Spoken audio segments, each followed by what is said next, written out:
L'image que vous voyez à gauche est une illustration du roman allemand de Goethe paru en 1774, Les souffrances du jeune Werther, un roman fondateur du mouvement romantique européen relatant les tourments d'amour d'un jeune homme jusqu'au suicide.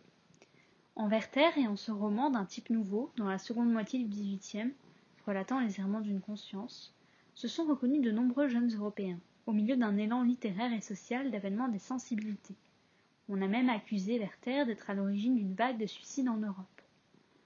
Cela s'inscrit donc dans le cadre d'une évolution de la littérature que l'on date du XVIIIe siècle. En France, c'est depuis Rousseau et La Nouvelle Héloïse, un roman épistolaire, que la littérature romanesque est marquée par l'introspection et l'analyse psychologique. Vous pouvez retenir cette formule du critique Georges Poulet : le romantique est un être qui se découvre au centre. Au début du XIXe siècle, l'expression de la souffrance des consciences et de leur insatisfaction se cristallise en une expression inventée par un écrivain, François-René de Chateaubriand, le mal du siècle, et s'exprime dans des genres variés, romans, drames et poésie sous toutes ses formes, au sein de l'Europe entière, du poète anglais Lord Byron à la romancière française George Sand, et pendant presque 50 ans. Il ne s'agit pas seulement d'évoquer les chagrins d'amour. Le début du XIXe théorise une alliance paradoxale entre des élans, des aspirations à un futur et une nostalgie, il y a une dimension passéiste dans ce mouvement, une alliance aussi entre une énergie, un souffle romantique au-delà de la littérature, un souffle qu'incarne notamment Napoléon et son épopée guerrière, et une langueur. Le mal du siècle est donc à la fois lié à l'expression de sensibilité individuelle et à une période politique complexe. Gardez en tête pour ce chapitre les différentes secousses révolutionnaires qui secouent la France de 1789 à 1848. Alors attention, il faut bien considérer le mal du siècle pour ce qu'il est, un mythe littéraire.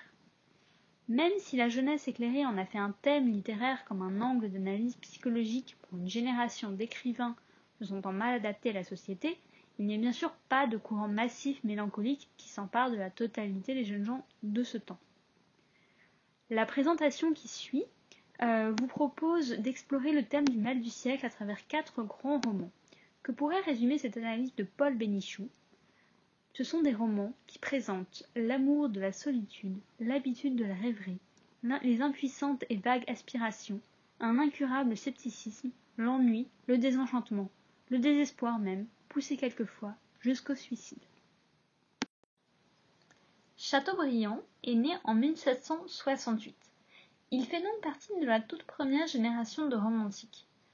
D'origine noble, il connaît l'exil pendant la Révolution, mais a aussi l'occasion de voyager en Amérique du Nord, où il observe les mœurs amérindiennes. À partir de 1795, il écrit Le génie du christianisme, un ouvrage apologétique qui défend la religion chrétienne et ses préceptes, qu'il juge être, je cite, la plus poétique, la plus humaine, la plus favorable à la liberté, aux arts et aux lettres. Vous avez un extrait du génie du christianisme dans la brochure, texte 5. À la fin de cet ouvrage, on trouve un chapitre intitulé René, qui est destiné à illustrer ce que Chateaubriand nomme le vague des passions. Ce chapitre sera ensuite publié séparément et forme un récit autonome, symétrique d'une autre œuvre romanesque de Chateaubriand, Atala. René s'inscrit donc au sein d'une œuvre didactique, qui dénonce plutôt qu'elle n'exalte le caractère extrême de René. Pourtant, il va devenir le personnage symbole du mal du siècle auquel s'identifieront les lecteurs. Alors qui est René ? Notons d'abord qu'il s'agit d'un personnage dans lequel Chateaubriand transfère beaucoup de lui-même. On peut noter le prénom commun François-René de Chateaubriand et le personnage s'appelle René. On voit donc là les prémices de la grande œuvre autobiographique des Mémoires d'Outre-Tombe, où Chateaubriand se présentera lui-même comme un être insatisfait et solitaire. On lit notamment « Tout me lasse, je remorque avec peine mon ennui avec mes jours, et je vais partout bâillant ma vie. » De plus, c'est un jeune homme qui raconte à un vieil indien aveugle les raisons de sa mélancolie, ce qu'on peut associer au voyage en Amérique réalisé par Chateaubriand. Mais René est surtout un personnage qui se présente lui-même, donc c'est une œuvre d'introspection, comme un être au caractère instable, inconstant, sujet à la rêverie, et depuis l'enfance. Contemplatif, solitaire, c'est un personnage qui s'ennuie, tout en étant, bien plus que le commun, enclin à la rêverie et à de puissantes variations émotionnelles. Son intranquillité lui fait considérer le suicide. C'est le texte 6 de la brochure. Et d'ailleurs, on peut voir que dans ce texte, la puissance des passions est en accord avec les éléments naturels déchaînés. C'est la notion de paysage état d'âme. Il y a aussi une forme d'incompatibilité entre René et les exigences du monde et de la société. Le mal du siècle est donc cette prise de conscience d'une inadaptation fondamentale de l'être sensible à son environnement social. Être trop sensible face à une existence trop vide. C'est de ce décalage que naît le mal dont souffre René. L'imagination est riche, abondante et merveilleuse, l'existence pauvre, sèche et désenchantée. On habite avec un cœur plein, un monde vide. Quelles sont les causes concrètes de ce mal du siècle pour Chateaubriand ? Alors il s'agit du désœuvrement, du désengagement, de la perte du sentiment religieux. Et en cela, René est le reflet des jeunes hommes de son temps. Y a-t-il une possibilité d'en guérir ? La conclusion du témoignage de René est sévère. Le vieil Indien reprend la parole et fustige les inutiles rêveries et la tentation de la solitude, en réaffirmant qu'il n'y a de bonheur que dans les voies communes, c'est-à-dire en étant utile à la société. L'engagement s'oppose ainsi contre le mal du siècle, et c'est ce que réaliseront d'autres écrivains romantiques comme Hugo ou Lamartine. Chateaubriand a d'ailleurs regretté la manière dont René était devenu un modèle pour la jeunesse illettrée, plutôt qu'un repoussoir. J'ai voulu peindre dans Adolphe une des principales maladies morales de notre siècle, écrira plus tard Benjamin Constant. Cette fatigue, cette incertitude, cette absence de force, cette analyse perpétuelle qui place une arrière-pensée à côté de tous les sentiments et qui les corrompt dès leur naissance. Adolphe est un court roman, publié en 1816. Il relate, toujours à la première personne, les amours entre un jeune homme désabusé et une femme plus âgée que lui, Éléonore, qui lui sacrifie tout. Après l'avoir séduite, Adolphe s'aperçoit qu'il ne l'aime pas, et qu'il l'a surtout séduite par vanité. Le reste du récit présente son indécision. L'anti-héros est incapable de rompre comme d'aimer. Il demeure indécis, incapable d'agir, au sein de sa relation amoureuse comme dans la société, lui à qui pourtant une brillante carrière était promise. Je cite Adolphe, « Je trouvais qu'aucun but ne valait la peine d'aucun effort. » Adolphe est ainsi distrait, inattentif et ennuyé. C'est donc encore une fois un roman d'introspection, à l'analyse psychologique très poussée. Il y a peu de développement narratif, c'est un roman dépouillé. L'intérêt réside bien dans le développement psychologique autour de deux caractères, l'un porté au sacrifice, Éléonore, l'autre à l'indécision, Adolphe. Benjamin Constant introduit aussi dans son récit la notion de fatalité, qui dit autrement cette inadéquation entre l'être et la société. La fatalité, c'est le poids de la société, de l'opinion publique sur l'être romantique. Vous pouvez retenir cette formule du critique Roulin. L'histoire d'Adolphe, c'est celle de l'impossible révolte d'un personnage broyé dans le moule social. Contrairement au René de Chateaubriand, Adolphe est conscient du tragique de son destin. En outre, le récit est porté par une double voix. Le regard rétrospectif posé par Adolphe sur son passé permet de mettre à distance le mal du siècle, qui n'est pas indépassable. Il y a une dimension morale dans le récit qui dépasse le contexte romantique pour en faire une fable sur l'existence. Vous pouvez retenir aussi cette citation. « La grande question de la vie reste la douleur que l'on cause, et la métaphysique la plus ingénieuse ne justifie pas l'homme qui a déchiré le cœur qu'il aimait. » Une fois de plus dans ce roman, une lecture autobiographique est possible. On a dit notamment que le récit s'inspirait de l'histoire entre Benjamin Constant et Germaine de Staël, mais ce n'est pas prouvé. Surtout l'état d'esprit mélancolique et désabusé d'Adolphe répond à ce qu'a pu exprimer Benjamin Constant lui-même, par exemple dans cette lettre de 1790 que je cite. « Je sens plus que jamais le néant de tout. Je suis quelquefois mélancolique à devenir fou, d'autres fois mieux, jamais gai, ni même sans tristesse, pendant 1 heure. Je suis parvenue à un point de désabusement tel que je ne saurais que désirer si tout dépendait de moi, et que je suis convaincue que je ne serais, dans aucune situation, plus heureux que je le suis. Alfred de Musset est né en 1810.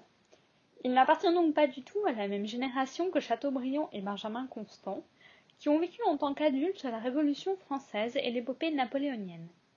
C'est pourtant lui qui associe le mal du siècle à un malaise générationnel en lien avec des événements historiques.